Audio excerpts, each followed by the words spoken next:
বড় কঠিন সময়ের মধ্য দিয়ে পার হচ্ছি আমরা। বর্তমান পৃথিবী বড্ড অস্থির। বিশ্বের বিভিন্ন প্রান্তের এই অস্থিরতা ভীষণ উদ্বেগের বিষয় হয়ে দাঁড়িয়েছে। যেমন আমাদের পার্শ্ববর্তী রাষ্ট্র বাংলাদেশের একাংশ ছাত্র সমাজে যেভাবে বিশ্ব দরবারে নিজেদের তুলে ধরছে তা সত্যি অকল্পনীয়।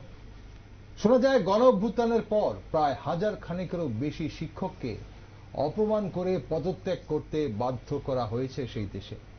শুধু তাই নয়, সামাজিক মাধ্যমে চোখ রাখলে দেখা যায় শিক্ষকদের অপমান, দৈহিক নির্যাতন এবং মানসিক লাঞ্ছনার করুণ সেইসব চিত্র।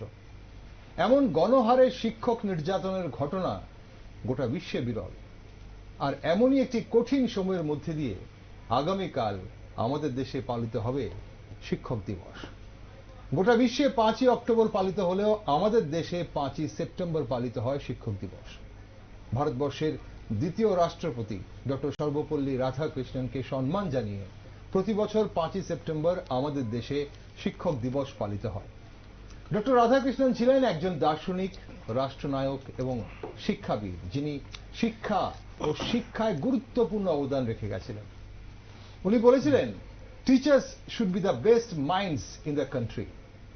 ওনার সেই কথা আজকের ভারতবর্ষে কতটা তাৎপর্যপূর্ণ। ছাত্র শিক্ষকদের মাঝে সুন্দর এবং নিবিড় সম্পর্ক থাকা অত্যন্ত গুরুত্বপূর্ণ। বলা হয়, একজন শিক্ষকের সাথে ছাত্রের সম্পর্ক কালজয়ী। সম্মান, শ্রদ্ধা, শাসন, অনুরাগ, স্নেহ সব মিলিয়ে তৈরি হয় ছাত্র শিক্ষকের সম্পর্ক। বর্তমান সমাজে কেমন আছে এই সম্পর্ক? পার্শ্ববর্তী রাষ্ট্র যেভাবে শিক্ষকদের অপমান করছে, আর এই ধরনের অমর্যাদা দেখার পর কি ভাবছেন আমাদের রাজ্যের শিক্ষকরা? শিক্ষক দিবসের আগের সন্ধ্যায় চলুন সেই দিকটা একটু আলোচনা করা যাক। নমস্কার, আমি দীপেন আর আপনারা দেখছেন নিউজ ভ্যানগার্ড। শিক্ষক ও ছাত্র সম্পর্ক নিয়ে আলোচনা করার জন্য আজ আমার সাথে স্টুডিওতে রয়েছেন এই মুহূর্তে বিশিষ্ট শিক্ষাবিদ, শিক্ষক ডক্টর অভিজিৎ চন্দ। স্বাগত স্যার আপনাকে আজ। নমস্কার ডক্টর চন্দ, একদম আজ আগামীকাল যখন শিক্ষক দিবস, তখন প্রথমেই জানতে ইচ্ছে করছে এই মুহূর্তে যে একজন শিক্ষক হিসেবে আপনি কতটা গর্ববোধ করেন? নমস্কার সবাইকে, যারা দেখছেন, যারা এই মুহূর্তে শিক্ষকতা পেশায় আছেন, তাছাড়াও যারা মানুষ হিসেবে এখানে আছেন, প্রত্যেককে আমার নমস্কার। শিক্ষক জাতির মেরুদণ্ড। ভারতীয় সংস্কৃতিতে শিক্ষক দেবতুল্য। সেই হিসেবে আমি নিজেকে সম্মানিত, গৌরবান্বিত এবং খুব মনে শান্তি অনুভব করছি। আমার মনে হয় আমাকে যদি এরপরেও আরো 100টা জন্ম দেওয়া হয়, আমি সশ্রদ্ধ চিত্তে এই পেশায় থাকার চেষ্টা করব। বাহ, এটা আমি বলতে পারি আপনাকে। অনেকেই বলে যে জব স্যাটিসফ্যাকশন একটা খুব গুরুত্বপূর্ণ জিনিস। যে যে কাজটা করছে, যে যে প্রফেশনটা বেছে নিয়েছে, সেই প্রফেশনটা উনি শুধু কি মাত্র ওনার বেঁচে থাকার তাগিদে করছেন, অর্থ আয়ের জন্য করছেন, নাকি ভালোবেসে করছেন? সেই কাজটা করতে উনি ভালোবাসেন বলে করছেন, সেটা জব স্যাটিসফ্যাকশন। সেই কাজটার জন্য যেমনটা গুরুত্বপূর্ণ, যিনি করছেন তাও গুরুত্বপূর্ণ। তাহলে এই ক্ষেত্রে, আপনার ক্ষেত্রে তাহলে বলা যেতে পারে যে আপনার যে জব স্যাটিসফ্যাকশন, যেহেতু আপনি শিক্ষকতা করেন, আপনি বলছেন যে আপনি আগামী 100 জন্ম নিলেও শিক্ষকই হতে চাইবেন। একজন শিক্ষকের জীবনে তাহলে জানতে চাইবো আপনার কাছে সবচেয়ে বড় প্রাপ্তি কি? শিক্ষকতা জীবনের সবচেয়ে বড় প্রাপ্তি আমি বলবো, আমি 24 ঘন্টা ইন্টু 7 দিন ইন্টু 365 দিন আমি শিক্ষক। আমি যখন আমার পেশা থেকে 10টা 5টা থেকে বেরিয়ে আসি, যখন বাজারে যাই, যখনই কোনো ছাত্রের সাথে দেখা হয়, স্যার কেমন আছেন। আচ্ছা। যখন বিয়ে বাড়িতে যাই, স্যার কেমন আছেন, চেয়ার ছেড়ে দেয়। বাসে উঠি, তখন স্যার কেমন আছেন। ইভেন একটা ঘটনা ঘটেছে, আমি গেছিলাম বটতলা শ্মশানে, আমার শ্রদ্ধেয় মা মারা গেছেন, একজনের আরেকটি বডি মানে মৃতদেহ এসছে, এগিয়ে এসে বলে স্যার কেমন আছেন, আমার ওই রেজাল্ট আটকে গেছিল, আপনি কি? আমি এটা চার্জে ছিলাম, মার্কশিটটা পাচ্ছিলাম না। অর্থাৎ শ্মশান থেকে শুরু করে এটা আমার জীবনে ঘটেছে। আচ্ছা। শ্মশান থেকে শুরু করে বিয়ে বাড়ি, বাজার, নিজের বাড়ি, আত্মীয়, ইভেন আমি যে হেঁটে আসি আপনার স্টুডিওতে, রাস্তাতে এখন স্যার কেমন আছেন।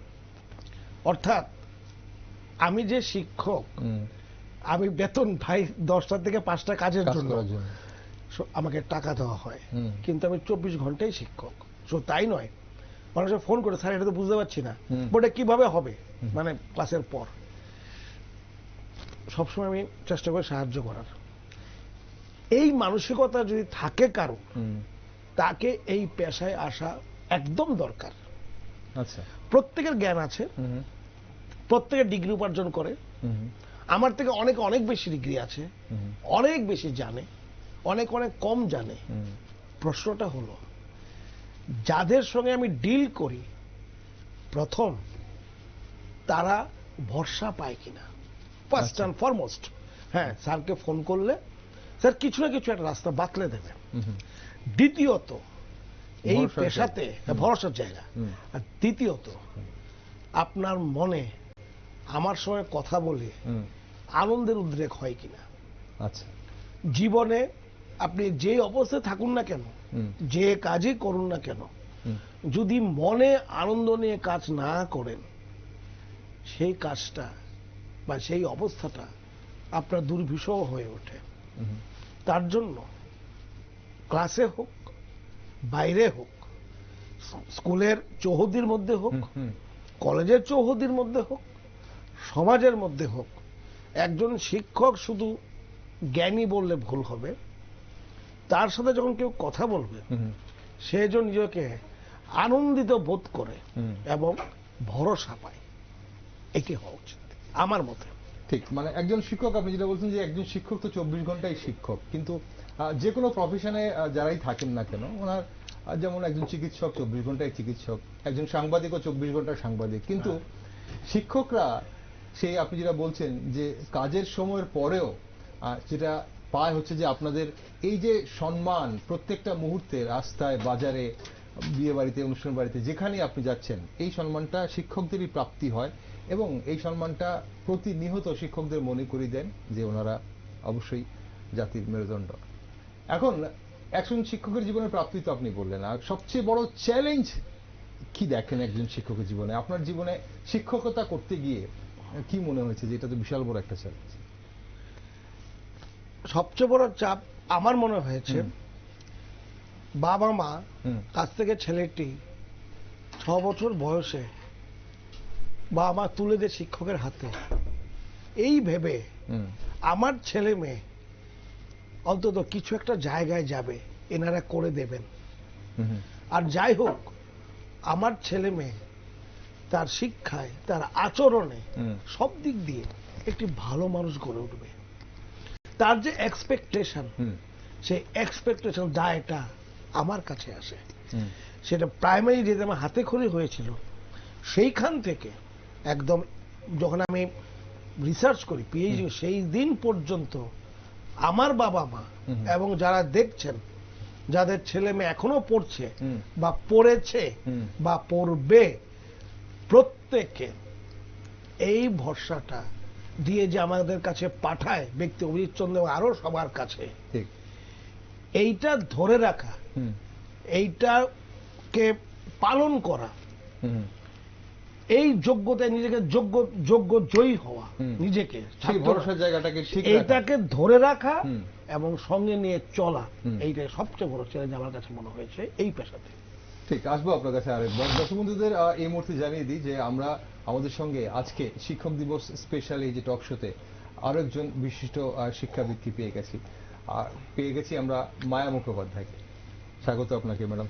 নমস্কার। কেমন আছেন? আছি মোটামুটি, আপনারা ভালো আছেন? একদম।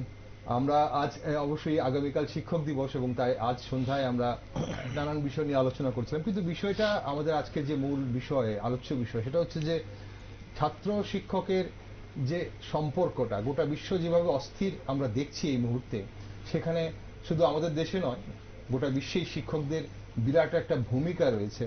পাশাপাশি আমাদের পার্শ্ববর্তী রাষ্ট্রে যেভাবে যে চিত্র আমরা দেখছি বিগত কয়েকটা দিন ধরে, সেটা আমাদের কাছে মনে হচ্ছে আমরা দুঃস্বপ্ন দেখছি। শিক্ষকদের যেভাবে গণহারে যেভাবে শিক্ষকদের নির্যাতন করা হচ্ছে মানসিকভাবে, শারীরিকভাবে, যা করা হচ্ছে, এবং পদত্যাগ করতে, অপমান করে তাদেরকে পদত্যাগ করতে বাধ্য করা হচ্ছে, এসব সামাজিক মাধ্যমে আমরা দেখছি বিভিন্ন চিত্র। সেগুলো দেখার পর আমাদের কাছে মনে হচ্ছে যে সত্যি তো মানে এখানে কোনো একটা জায়গায় কি আমাদের দেশে যারা শিক্ষকরা আছেন তাদের উপর এমন কোনো মানসিকভাবে তারা কোনোভাবে টেনশনে বা প্রভাবে নেই তো? এই জায়গায় আমরা রয়েছি অবশ্যই, আমরা সেই বিষয়টা আলোচনা করব। কিন্তু তার আগে যেটা ডক্টর চন্দ্রর কাছে জানতে চাইছিলাম যে একজন শিক্ষক হিসেবে, একজন শিক্ষিকা হিসেবে আপনি কতটুকু গর্ববোধ করেন? দেখুন, আপনি যে কথাগুলো বললেন এই কথাগুলো বর্তমান সময়ের প্রেক্ষিতে আমাদের সামনে ঘটছে, আমরা দেখছি। কিন্তু শিক্ষক এবং ছাত্রের এই যে রিলেশনটা, এই রিলেশনটা সমাজ বিচ্ছিন্ন কোনো ঘটনা না, বা সমাজ বিচ্ছিন্ন কোনো রিলেশন না। আমরা একটা সমাজের, সোসাইটিতে বাস করি, এবং এই সোসাইটির যে অবমূল্যায়ন হচ্ছে, দিনকে দিন আমাদের সোসাইটি ডিটোরিয়েট করছে বিভিন্নভাবে। নৈতিক মূল্যায়ন আজকে তলানিতে এসে ঠেকেছে। আমাদের ছোটবেলায় আমরা যখন প্রাইমারিতে, স্যার বলছিলেন আমি শুনছিলাম, যে প্রাইমারিতে যখন 6 বছর বয়সে একটা ছেলে মেয়েকে স্কুলে বাবা মা দেন, তখন মনের মধ্যে অনেক আশা নিয়ে দেন যে আমার ছেলে মেয়েরা স্কুলে যাচ্ছে, তারা শিখবে। এবং আমাদের ছোটবেলাটা যখন আমরা স্কুলে এসেছি, শিখেছি, তখনের যে সিস্টেম আর এখন আমাদের ছেলে মেয়ে বড় হয়ে গেছে, বা ধরুন আমাদের পরবর্তী জেনারেশন, এখনের যে ছেলে মেয়েরা স্কুলে যাচ্ছে, তাদের বাবা মার মেন্টালিটি আর আমাদের বাবা মার মেন্টালিটি কিন্তু সেম ছিল না। এখনকার বাবা মারা দেখবেন যে শিক্ষক যদি সামান্যতম কোনো কারণে কোনো বাচ্চাকে একটু বকাবাদ্যও করেন, মারা তো দূরের কথা, আমি কর্পোরাল পানিশমেন্টের কথা বলছি না, হ্যাঁ এটা আমি কর্পোরাল পানিশমেন্টের কথা বলছি না, ধরুন কোনো কারণে কোনো শিক্ষক শাসন করা হলো, হ্যাঁ এখন ছেলে মেয়েগুলো তো ম্যাক্সিমামই ফ্যামিলিগুলো সব 1 বেবি বা 2 বেবি, হ্যাঁ শুধু নিউক্লিয়ার ফ্যামিলি, এবং এরা বাড়ি ঘরেও ভীষণ আদরে যত্নে লালিত হয়, হ্যাঁ প্যাম্পার্ড বাচ্চা। স্কুলে এসে কোনো সময় কোনো অসভ্যতা বা কোনো ইনডিসিপ্লিন কিছু বলছে, টিচার সেটাকে কন্ট্রোলে আনার জন্য কিছু কথা বলছেন, শিক্ষকও তো ভয় পাচ্ছেন না, কারণ শিক্ষকও তো নানাভাবে হ্যারাস্ট হয়ে যাচ্ছেন চারিদিক দিয়ে। যার ফলে ওই যে আমাদের যে চিন্তা ভাবনা যেটা ছিল, যে ছাত্র শিক্ষকের যে রিলেশনটা, মানে মা বাবার পরেই শিক্ষকের স্থান, বা মা বাবার লেভেলের অনেকটা স্থান, সেই জিনিসটা থেকে কিন্তু সমাজ এখন শিক্ষককে সেই জায়গাটা দিচ্ছে না। আমরা মুখে বলছি ঠিকই, কিন্তু বাস্তবে সমাজের ক্ষেত্রে আমরা সেই জিনিসটা পাচ্ছি না। ওকে, তাহলে এখন সেই জায়গাটাতে দাঁড়িয়ে, মানে আপনি যে শিক্ষকতা করেছেন অনেক বছর, আপনি রিটায়ারমেন্টে এসেছেন, এখন এই যে শিক্ষকের জীবনে যেটা আপনি বললেন, এটা হচ্ছে চ্যালেঞ্জ, এখন সবচেয়ে বড় চ্যালেঞ্জ আমরা সেটাই ধরতে পারি, যে যেহেতু সমাজ বা পরিবার, যাদের সন্তান, তারা সেই সন্তানকে মানুষ করার জন্য শিক্ষক কিংবা শিক্ষিকাকে যথেষ্ট অ্যাক্সেস দিচ্ছেন না। একদমই না, অ্যাক্সেস শিক্ষকরা, শুনুন, যেমন অ্যাক্সেস শিক্ষকরা পাচ্ছেন না, আবার আমি সম্পূর্ণ সবটাই যে শিক্ষকরা অ্যাক্সেস পাচ্ছেন না এই কথা আমি বলবো না। কিছু কিছু ক্ষেত্রে দেখবেন প্রাইভেট স্কুলগুলি আর গভর্নমেন্ট স্কুলগুলি, দুটোর মধ্যে ডিফারেন্সটা দেখবেন। প্রাইভেট স্কুলগুলিতে টিচাররা কিন্তু অনেক অ্যাক্সেস পান আমি মনে করি, কারণ প্রাইভেট স্কুলগুলিতে যে ফ্যামিলি থেকে বাচ্চাগুলি আসছে, ওরা একটু স্ট্যান্ডার্ড ফ্যামিলির ছেলে মেয়েরা, বা একটু বিত্তশালী এবং শিক্ষায় দীক্ষায় যারা একটু মোটামুটি আছে, তাদের ঘরে ছেলে মেয়েরাই প্রাইভেট স্কুলগুলিতে দিচ্ছে। তাদের বাবা মারা কিন্তু ছেলে মেয়েদেরকে শেখাচ্ছেন, বা ওই স্কুলের যে অ্যাডমিনিস্ট্রেশন সেটা তাদের নিজস্ব অ্যাডমিনিস্ট্রেশন। এখানে কিন্তু গভর্নমেন্টের কোনো হস্তক্ষেপ তেমন হয় না, নিতান্ত বিশাল কিছু না ঘটে গেলে গভর্নমেন্ট এখানে হস্তক্ষেপ করে না। এখানে স্কুল নিজস্ব অ্যাডমিনিস্ট্রেশনে চলেন, স্কুলের তাদের গভর্নিং বডি বা নিজস্ব যে বডি আছে সেই বডির মধ্যে তারা থাকেন। কিন্তু যখন সরকারি স্কুলগুলিতে যে শিক্ষকরা কাজ করেন, তাদেরকে বিভিন্ন সমস্যার মধ্যে দিয়ে আসতে হয়। যেমন গার্জেন প্যারেন্টস ফোরাম থাকে, প্যারেন্টসরা আসতেন, স্কুলের নিজস্ব গভর্নিং বডি আছে, অনেক বেশি থাকে, এবং এইখানে শিক্ষকরা অক্টোপাসের মতো বাঁধা থাকে, ইচ্ছা থাকলেও অনেক কাজ করতে পারেন না তারা। ঠিক, আমি আসবো আপনার কাছে আরেকবার। ডক্টর চন্দ্র, একজন শিক্ষকের জীবনে আপনি বললেন প্রাপ্তি এবং সবচেয়ে বড় চ্যালেঞ্জ কি, কিন্তু আজকের পৃথিবীতে শিক্ষক ও ছাত্রের সম্পর্কটা, আজকের পৃথিবীতে বলতে আমরা অনেকটা পরিবর্তন হয়ে গেছে বিগত কয়েক দশকের মধ্যে। টেকনোলজিক্যালি আমরা অনেকটা পরিবর্তন হয়ে গেছে, বিজ্ঞানের অগ্রগতিটা খুব ফাস্ট, খুব দ্রুত হয়েছে। এখন সে জায়গায় দাঁড়িয়ে আজকের পৃথিবীতে শিক্ষক ও ছাত্রের সম্পর্ক কেমন হওয়া উচিত, আদর্শ আপনি কি মনে করেন, এবং এই সম্পর্কে মূল্যবোধ কতটা গুরুত্বপূর্ণ উপাদান? দেখুন, যেটা ম্যাডাম বলছিলেন যে আমাদের শিক্ষা বলতে আমরা এখন বুঝি, মূলত জোর দিই যে শিক্ষাটা পেলে আমি আমার গ্রাসাচ্ছাদন করতে পারবো, অর্থাৎ অকুপেশনাল এডুকেশন, এটার উপর জোরটা বেশি। আমি নাম্বার কত পেলাম, আমার সিলেবাস কত কভার করলাম, তার উপর ম্যাক্সিমাম জোর দেওয়া হচ্ছে। কিন্তু আমি যখন শিখবো, শিখে কোথায় প্রয়োগ করব, সমাজে প্রয়োগ করব। একজন ডাক্তার যখন শেখেন, উনি কিন্তু প্রথমেই কোনো জ্যান্ত মানুষের উপর অপারেশন করেন, উনি শেখেন কিন্তু একটা মরা মানুষ কিংবা ওইরকম একটা মানে ড্যামি বডির উপর। তারপরে প্র্যাকটিস করার পর উনি সমাজে গিয়ে আমাদের অপারেশন করেন। ঠিক একইভাবে যখন আমরা যাই শিখি না কেন, সে স্কুলেই হোক, কলেজেই হোক, ইঞ্জিনিয়ারিং কলেজে হোক, ডাক্তারি হোক, সবখানে শিক্ষক আছেন। তো আমরা যা শিখবো আমরা সমাজে এটা প্রয়োগ করব। এখন আমার শিক্ষার যে সময়টা স্কুলে, এটা ম্যাক্সিমাম 10:30 থেকে 4:30। এর বাইরে একটা বিরাট জগৎ আছে, বাড়ির জগৎ, সমাজের জগৎ। মানুষ কিন্তু ম্যাক্সিমাম জিনিস শেখে ইনফর্মাল হইতে। এই যে আমি আপনার ভাষায় কথা বলছি, এটা স্কুলে আমাকে পয়সা দিয়ে শিখতে হয়নি, মার থেকে আমি শিখেছি।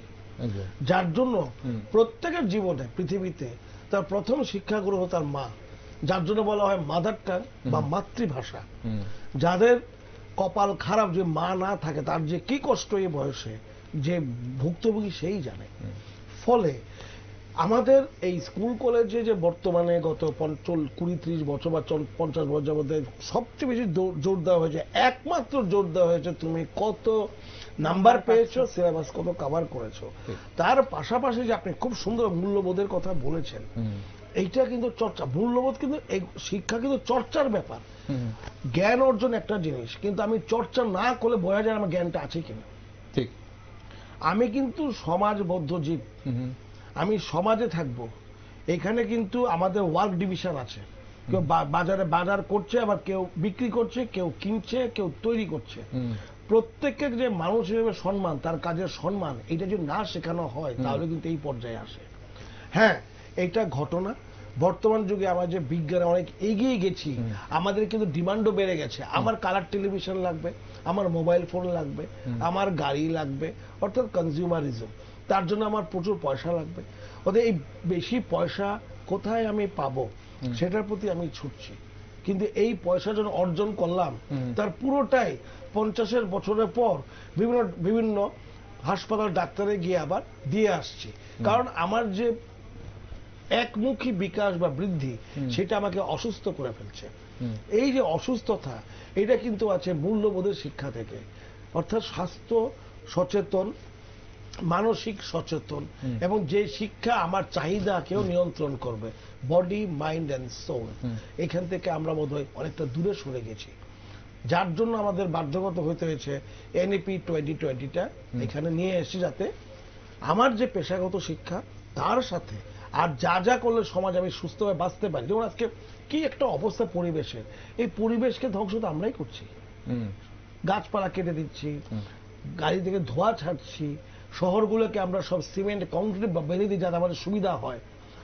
একটা সময় আমরা যদি আমাদের ইতিহাসের দিকে চোখ রাখি, যেই আপনি যেটা বলছেন যে এনইপি 2020 মূল্যবোধের শিক্ষা, এখন আমাদের শিক্ষা ব্যবস্থা তো মূল্যবোধের শিক্ষা ব্যবস্থা দিয়েও তো শুরু হয়েছিল, এবং সেখানে গুরুকুলে এইসব জিনিসই শেখানো হতো, এবং তার পাশাপাশি বিভিন্ন অন্যান্য চর্চা, সেখানে শরীর চর্চা থেকে শুরু করে কিভাবে তীর ধনুক চালানো থেকে শুরু করে বিজ্ঞান, রান্না বান্না, কৃষি শেখানো হতো। এবং আপনি যেটা বলছেন যে বিগত 40-50 বছরে আমরা ফোকাসড হয়ে গেছিলাম এমন একটা জায়গাতে, শুধু নম্বর করে কত পাবে, এখন সেই জায়গা থেকে বেরিয়ে আসা আবার চেষ্টা হচ্ছে। ম্যাডাম, এই একই বিষয়ে আপনার কি মতামত, কি ভাবেন আপনি? এই যে মূল্যবোধের শিক্ষার কথা বলা হচ্ছে, এবং ছাত্র এবং শিক্ষকের মধ্যে যে সম্পর্কটা, সেখানে মূল্যবোধের জায়গাটা কতটা গুরুত্বপূর্ণ? দেখুন, মূল্যবোধ আমি মনে করি একটা মানুষের জীবনে মূল্যবোধটা একটা বিরাট বড় ভূমিকা রাখে। শুধু মূল্যবোধ স্কুল কলেজে শেখানো হচ্ছে শুধু তাই না, বা বাড়িরও একটা মূল্যবোধ আছে। স্যার যেটা বলেছেন যে আমাদের স্কুলে একটা নির্দিষ্ট সময়ে ছেলে মেয়েগুলো আসছে, কিন্তু এর বাইরে তারা বাড়িতে থাকছে, সোসাইটিতে থাকছে, বিভিন্ন জায়গায় থাকছে, এবং শিক্ষক একটা ভালো জিনিস স্কুলে শেখাচ্ছে বাচ্চাটাকে, কিন্তু বাচ্চাটা বাড়ি এসেই দেখছে যে শিক্ষক যেটা শিখিয়েছেন বাড়িতে এসে সম্পূর্ণ উল্টোটা হচ্ছে, তাদের ফ্যামিলি মেম্বার্স বা সোসাইটিতে বা কেউ না কেউ এটা ঠিক উল্টোটা হচ্ছে। ও তো পাজলড হয়ে যাচ্ছে না, একটা ছোট শিশু পাজলড হয়ে যাচ্ছে এবং ভাবছে যে শিক্ষক মশাই যেটা শেখালেন বা ম্যাডাম বা দিদিমণি যেটা শেখালেন সেটা শিখতে, সেটা ইমপ্লিমেন্ট করে গিয়ে বাস্তবায়িত হতে আমাকে অনেকটা সময় লাগবে বা একটু কষ্ট সাপেক্ষ ওটা। আর এটা তো দেখি ওইসব না করে এটা তো খুব ইজি প্রসেসে খুব সবকিছু সুন্দরভাবে হয়ে যাচ্ছে। তো ওর পক্ষে তো স্বাভাবিক, ছোট বাচ্চার পক্ষে তো এটা ধরে রাখা সম্ভব না মূল্যবোধটা। মূল্যবোধটা শিক্ষক ক্লাসে শেখাচ্ছেন, কিন্তু সেই সেটাকে আমার ওই যে স্যার বলেন চর্চা, প্র্যাকটিসে থাকতে হবে। আমি থিওরিটিক্যাল ক্লাসে শেখালাম, কিন্তু সেটা আমার প্র্যাকটিসে থাকতে হবে। তো যদি আমি প্র্যাকটিসই করতে পারছি, আমি গতকালকে একটা ফেসবুকে একটা বাচ্চা মেয়ে, দেখবেন হয়তো আপনাদের নজরে এসছে সবারই, যে রিসেন্ট আরজিকরের ঘটনা নিয়ে দুটো ছোট্ট বাচ্চা একটা ভিডিও করে ছেড়ে দিয়েছে, ওদের গার্জেনরা করেছে, ভিডিওটা বাচ্চাদেরকে দিয়ে করিয়েছে। তো বিভিন্ন জন আহা উহু নানা রকমের কমেন্ট করছে। আমার কোনো ফ্রেন্ড না, জাস্ট আমি দেখে আমার মনে হলো যে আমরা শিশুদেরকে কি দিয়ে যাচ্ছি। আরজিকরের ঘটনা নিয়ে একটা ছোট্ট 4-5 বছরের একটা ছোট্ট বাচ্চা মেয়ে, দুটো বাচ্চা মেয়ে, ওরা এটা নিয়ে ওদের বাবা মাই ভিডিও স্ক্রিপ্টটা করেছে এবং যেই করেছে, কিন্তু ওরা বাচ্চারা বুঝছে কি বুঝছে না আমি জানি না। 4 বছরের বাচ্চার বোঝার কথা না, বাবা মা যেমন শিখিয়েছে এমনই বলছে। আর এখনকার বাচ্চারা তো ভীষণ প্রম্পট না, ওরা ভীষণ শিখে ফেলে এবং ফটাফট বলেও দেয়, নাটক অভিনয় সুন্দরও করে, দেখতেও ভালো লাগছে। কিন্তু আমি প্রশ্নচিহ্ন রাখলাম যে আমরা আমাদের বাচ্চাদেরকে সোসাইটি থেকে আমরা কি এই শিক্ষা দিয়ে যাচ্ছি? ওরা ছোটবেলা থেকে ওদের জ্ঞান হওয়ার আগেই ওরা আরজিকরের ঘটনায় আন্টির উপরে নানা রকম অত্যাচার হয়েছে শুনে যাচ্ছে, বলছে ওরা মুখে, কি হয়েছে না হয়েছে ওদের রিয়েলাইজেশনের হয়তো ক্ষমতা সেটা নেই, কিন্তু ওরা যে করছে এই জিনিসটা তো আমরা দেখছি সবাই, এবং ওদের বয়সী সবাই দেখছে। তাহলে শিক্ষক মশাই শিখিয়ে কি করবেন? কতটুকু ধরে রাখতে পারবেন? আমাদের আমি প্রথমেই শুরু করেছি যে আমাদের স্কুল কলেজ প্রতিষ্ঠান সোসাইটির মধ্যে, সোসাইটিটাই একটা অবক্ষয়ের মধ্যে দিয়ে আমরা চলছি। এত অবক্ষয়িত সমাজ। আমরা শুনুন, আমি সাহিত্যের স্টুডেন্ট, 14শ শতাব্দীটাকে আমরা বলতাম অবক্ষয়ের যুগ, অন্ধকারের যুগ, সাহিত্যে লিটারেচারে অবক্ষয়ের যুগ, অন্ধকারের যুগ। তারপর 16শ শতাব্দীতে আবার নতুন করে শুরু হলো।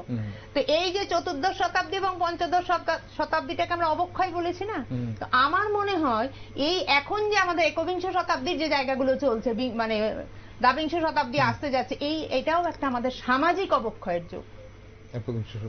বুঝেছেন? এই অবক্ষয় থেকে আমরা যা দেখছি এই মুহূর্তে, আপনি এই ঘটনাটা বললেন, আমরা পার্শ্ববর্তী রাষ্ট্র বাংলাদেশের দিকে যখন আমরা চোখ রাখি আমরা শিহরিত হই, এগুলো কি হচ্ছে, কে করছে, কারা করছে, কাদের বিরুদ্ধে করছে, আমরা আসবো সেই বিষয়টাতে। কিন্তু তার আগে স্যার, যেহেতু এই ঘটনাটা এলো, যেটা ম্যাডাম যেটা বললেন যে মোবাইলে এখন দ্রুত পাল্টে যাওয়া এই পৃথিবীতে শিক্ষক ছাত্র সম্পর্কে মোবাইল ফোনের কেমন প্রভাব পড়ছে বলে আপনারা মনে করেন?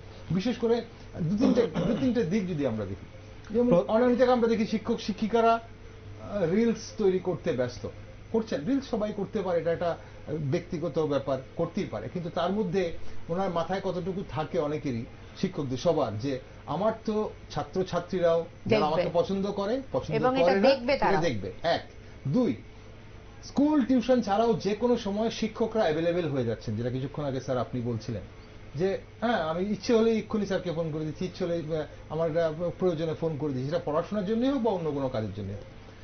আরেকটা হচ্ছে যে এই যে আমাদের বিভিন্ন সামাজিক মাধ্যম, সেটা ফেসবুক, ইনস্টা বা যেটাই হোক, এখন একে অপরের পার্সোনাল লাইফে উকি মারা, ছাত্ররাও টিচারের পার্সোনাল লাইফে উকি দিচ্ছে, টিচার অনেক সময় ভুলে যাচ্ছে যে আমার ছাত্ররাও তো দেখবে, ফেসবুকে যে পোস্টটা দিচ্ছি আমি সেটা আমার ছাত্ররাও দেখবে, আবার ছাত্ররাও এটা ভুলে যাচ্ছে যে আমার তো টিচাররাও রয়েছে আমার সঙ্গে, টিচাররাও তো দেখছেন, আমি যে পোস্টটা করছি টিচাররাও তো দেখবে।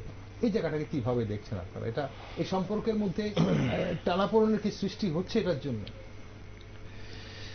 মানুষ তো একটা জীবিত সত্তা। টিচার হয়েছি আমি, শিক্ষক হয়েছি, কিন্তু আমারও তো একটা জীবন আছে। একদম। ফলে আমার জীবনটা যদি আমি এমন ভাবে চালাই, গোপাল সুবোধ বালক, আমি এটা বলছি না, স্কুল লেভেল একটু সমস্যার কারণে স্কুলে বাচ্চারা এগুলো বোঝে না কোনটা রিয়েল আর কোনটা উদাহরণ দিতে হয়।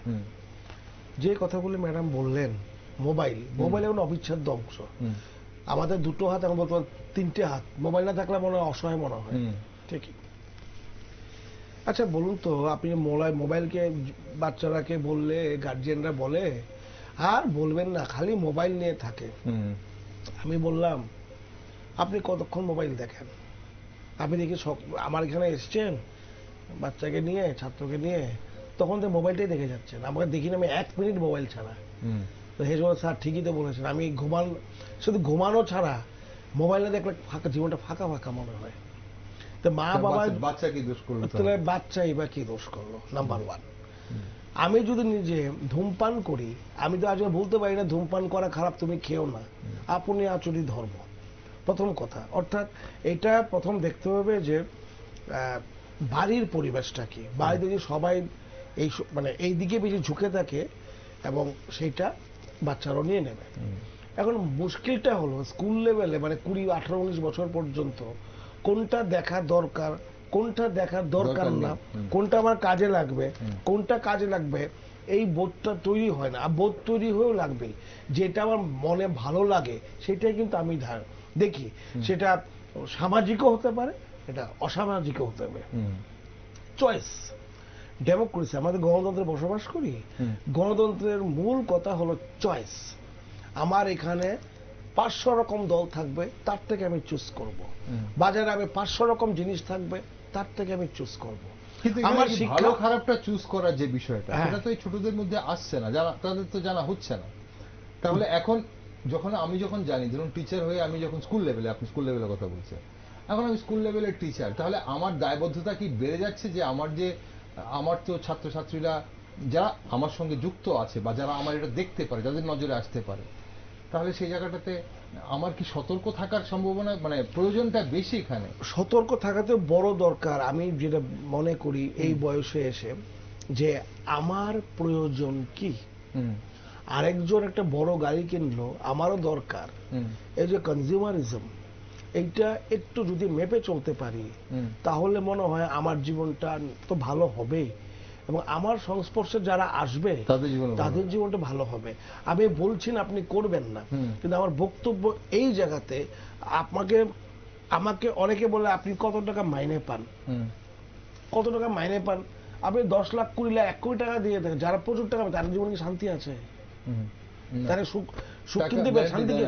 তার মানে কি? তার মানে আমার প্রয়োজন ঠিক আছে, কতটুকু প্রয়োজন, আমার কি দরকার, এইটা যদি এইটার বাইরে চলে যায়, তখন ছাত্র দেখবে, শিক্ষার্থী দেখবে, আরে স্যারই তো দেখি প্রতি 2 বছর মোবাইল চেঞ্জ করে, গাড়ি চেঞ্জ করে, হ্যাঁ 10 রকমের জামা কাপড় পরে আসে, হ্যাঁ বুঝতে পেরেছেন না? চুলের স্টাইলটা মনে হয় ওইরকম নায়কের মতো, ঠিক আছে না?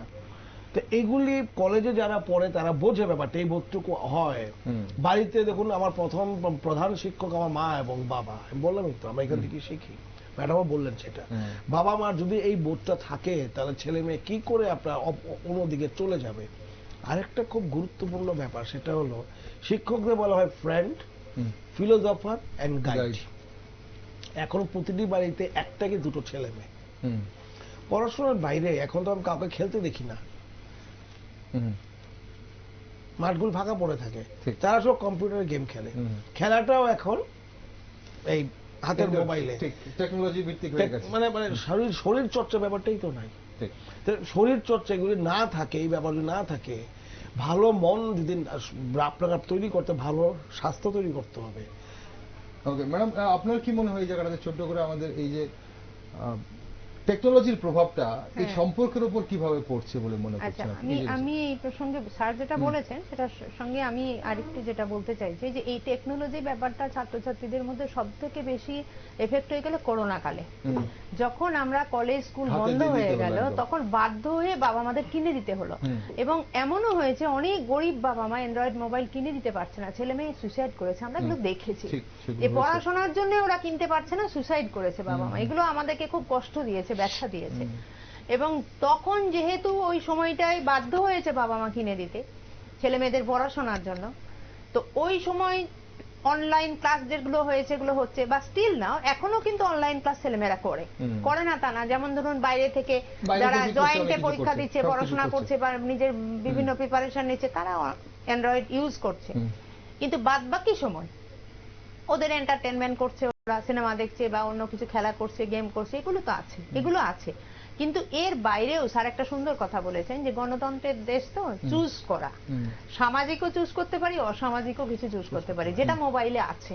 মোবাইলে কি নাই, আপনি যা চাইবেন তাই আছে, হ্যাঁ সেটা একটা জীবন। তবে আমার মনে হয় বাবা মাদেরকে মোবাইলটা যখন ছেলে মেয়ে বাড়িতে অ্যাক্সেস করছে, ইউজ করছে, তখন তার শিক্ষকরা, টিচাররা গিয়ে দেখবে না যে সে কি মোবাইল ইউজ করছে। বাবা মাদেরকে একটু খেয়াল রাখতে হবে যে টিনেজার ছেলে মেয়ে বা ছোট ছেলে মেয়ে, ওদের মোবাইলটা দিলাম, ওরা যে খেলছে বা দেখছে, হ্যাঁ একটু ওদেরকে দেখতে হবে যে ওরা কি দেখছে। ওকে, আমরা এবং এই প্রসঙ্গে আমি আর একটা ছোট কথা বলে নিই। আমার খুব ক্লোজ রিলেটিভ, আমার কলকাতায়, মানে আপনারা জানেন যে কিছুদিন আগে এই গেমটা খুব চলছিল ছেলে মেয়েদের মধ্যে, মানে বাচ্চারা, ব্লু হোয়াল।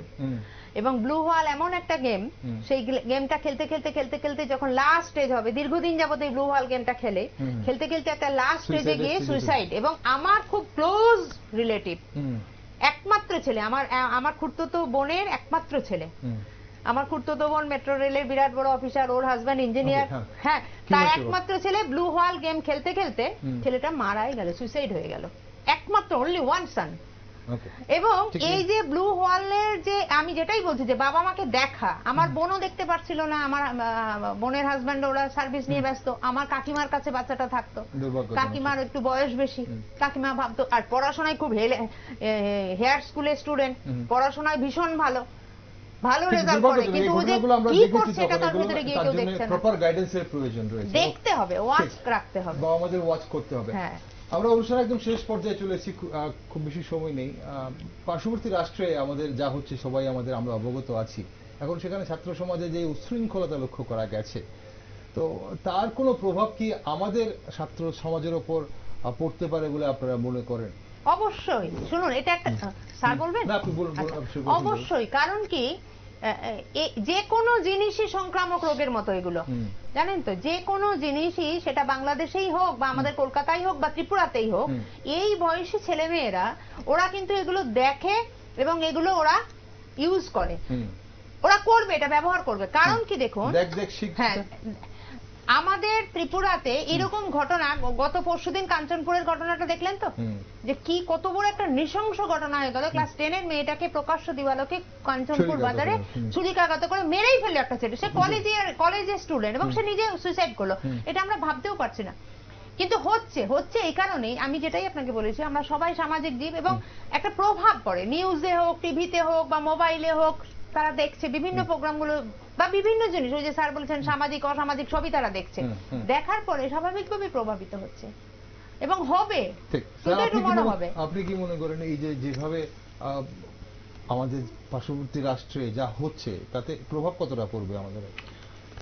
এটা ডিপেন্ড করে আপনার ভারতবর্ষের বা আপনার সমাজ ও সংস্কৃতি কি। যেই জায়গা থেকে সমাজসেবী ম্যাডাম খুব সুন্দর বিশ্লেষণ করেছেন, আমার মনে হয় তার একটা বিরাট বড় জায়গা হলো আমার সময়টা প্রচুর বাবা মা গাইডেন্স দিতে পারছে না, কারণ বাবা মা নিজেও কাজে ব্যস্ত, আবার ওর কোনো ভাই বোনও নেই। ফাঁকার সময়তে যে মনের যে আনন্দটা কোথা থেকে পাবে তারও কোনো ব্যবস্থা নেই। একটা সময় আছে 25-30 বছরের ছেলে মেয়েরা খেলতো, মাঠে গিয়ে খেলতো, ছবি আঁকতো, অনেক কিছু। হ্যাঁ, বাবা মাদের মনে রাখতে হবে, বা যারা আমরা আছি মনে রাখতে হবে, 13-14 বছর থেকে ওদের যখন আস্তে আস্তে বড় হওয়া শুরু হয়, তাদের মধ্যে অদম্য স্ফুরণ থাকে। কোনো দেখবেন আমরা যখন ছোটবেলা আছে 14-15 বছরে, সে সকাল পরীক্ষা হয়ে গেল, 8টায় গেলাম, বাবা মা 4টার সময় মারতে মারতে তাও খেলছি। আর এখন যদি 2 ঘন্টার মধ্যে দাঁড়াই, কখন মুক্তি পাবো? আপনিও করেছেন, আমিও করেছি, ম্যাডামও করেছি। একদম এই যে অদম্য স্ফুরণটাকে, এটাকে আমি কোন দিকে চালিত করব? আপনি বসিয়ে রাখো তো আমার এই যে এত বড় আমি শক্তি পেয়েছি, এটা তো চালিত হবে কোনো না কোনো দিকে। যাতে মেয়েদের গান শেখানো হয়, ছেলে তবলা শেখানো হয়। খুবই গুরুত্বপূর্ণ এটা যে ফাঁকার সময়তে পড়াশোনার বাইরে ছেলে মেয়েদের বাবা মা স্কুল কি দিচ্ছে। ইভেন বাবা মারা এখন গল্পও করে না। ছোটবেলা মনে আছে আমাদের গল্প করতে, ঘুমানোর সময় বিভিন্ন গল্প করতে, আমরা ছোটবেলা পড়তাম জাতকের গল্প,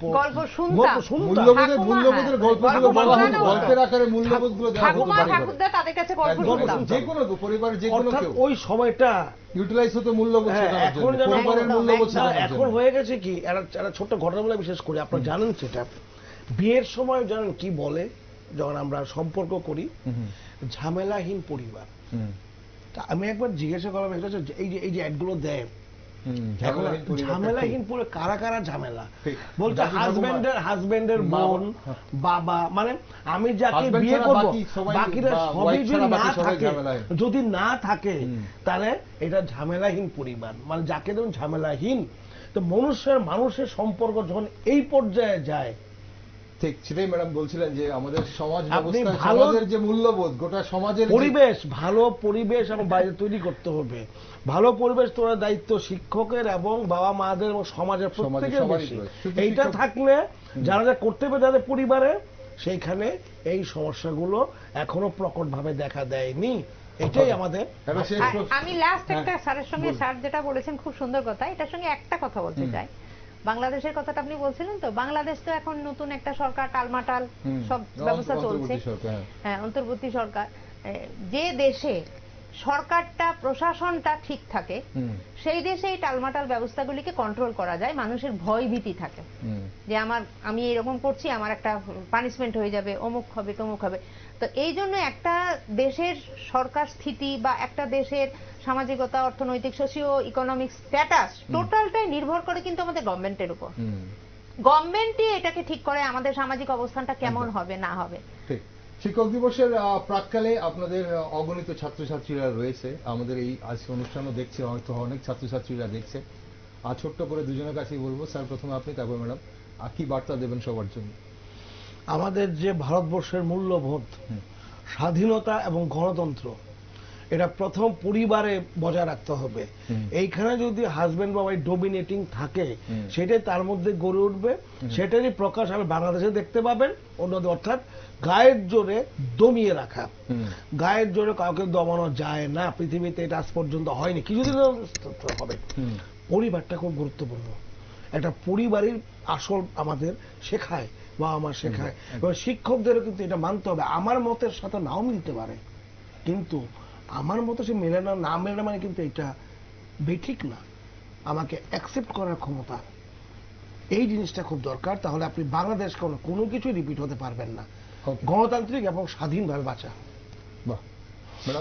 হ্যাঁ, আমি আমার ছাত্রছাত্রী বা অসংখ্য ছাত্রছাত্রী আছে বিভিন্ন লেভেলের, স্যার তো একটা লেভেলে পড়িয়েছেন, আর আমি তো বিভিন্ন, একবার স্কুল থেকে শুরু করে degree college, teacher training college, বিভিন্ন জায়গায় পড়িয়েছি। আমি সমস্ত ছাত্রছাত্রীদের উদ্দেশ্যে একটা কথাই বলতে চাই। আমার ছাত্রছাত্রী তারা এখন অবশ্য শিক্ষক শিক্ষিকা, হেডমাস্টার হেডমিস্ট্রেস অনেক হয়ে গেছে, কলেজের অধ্যাপকও আছেন। তো আমি তাদের উদ্দেশ্যে একটা কথাই বলতে চাই যে প্রথমত নিজেদেরকে অনেস্ট থাকতে হবে। আমরা নিজেরা যদি অনেস্ট থাকি, এবং যে প্রফেশনেই থাকি না কেন, শুধু যে আমরা শিক্ষকই হচ্ছে তারা এমন না, বিভিন্ন সেক্টরে ডাক্তার, ইঞ্জিনিয়ার হচ্ছেন, সবকিছু হচ্ছেন। তো সেইখানে আমাকে সততাটা বজায় রাখতে হবে, এবং আমি যে প্রফেশনের সঙ্গে যুক্ত আছি, যে প্রফেশনটা দিয়ে আমি খাচ্ছি, সোজা কথা আমার পরিবার চলছে, সেই প্রফেশনের প্রতি আমার দায়বদ্ধ হতে হবে। এবং সেইখানে নানা রকম অসুবিধা আছে, সেই অসুবিধাগুলিকে আমাদেরকে ওভারকাম করতে হবে। এবং আমার শিক্ষা অনুযায়ী আমার ছাত্রছাত্রী, তাদের সঙ্গে অনেকের সঙ্গে আমার এখনো যোগাযোগ আছে, স্টিল নাও। আমি আশা করি ওরা এগুলো পারবে এবং এগুলো করবে। সোসাইটিকে দিতে হবে। বিদ্যালয় যখন ঢুকবে না, যে জিনিসটা চায় সবাই, স্কুলে হোক বাড়িতে হোক, ভালোবাসা চায়, ভালোবাসতে হবে, আন্তরিক হতে হবে সব ব্যাপারে। অসংখ্য ধন্যবাদ আপনাদের দুজনকেই আজ আমাদের এই আলোচনায় অংশগ্রহণ করার জন্য, এবং আগামীকাল শিক্ষক দিবস, আপনাদের দুজনকে শিক্ষক দিবসের শুভেচ্ছা। ভালো থাকবেন দুজনই। নমস্কার আপনাদের সবাইকে। দর্শক বন্ধুরা, লোকে বলে মা বাবার সাথে যেমন সন্তানের নারীর সম্পর্ক থাকে, ঠিক তেমনি শিক্ষকের সঙ্গে থাকে ছাত্রের আত্মার সম্পর্ক। শিক্ষকরা আমাদের জীবনে জ্ঞানের আলো জ্বালান। একজন জ্ঞানহীন মানুষ যদি পশুর সমান হয়ে থাকে, সেই মানুষের মনে জ্ঞানের আলো জ্বালিয়ে দেন একজন আদর্শবান শিক্ষক। আমাদের সংস্কৃতিতে শিক্ষক ছাত্রের মধ্যে রয়েছে এক আশ্চর্য সেতু বন্ধন, যে বন্ধন কেবল পারস্পরিক স্নেহ, ভালোবাসা, শ্রদ্ধা আর বিশ্বাসের ওপর গড়ে ওঠে। তাই বিশ্বাস যেন চির অটুট থাকে, এই সম্পর্ক যেন চির অটুট থাকে। আগামীকাল শিক্ষক দিবস, তাই সকল শিক্ষক শিক্ষিকাদের নিউজ ভ্যানগার্ডের পক্ষ থেকে জানাই শিক্ষক দিবসের শুভেচ্ছা ও শ্রদ্ধা। ভালো থাকুন আপনারা সবাই, আর অবশ্যই দেখতে থাকুন নিউজ ভ্যানগার্ড।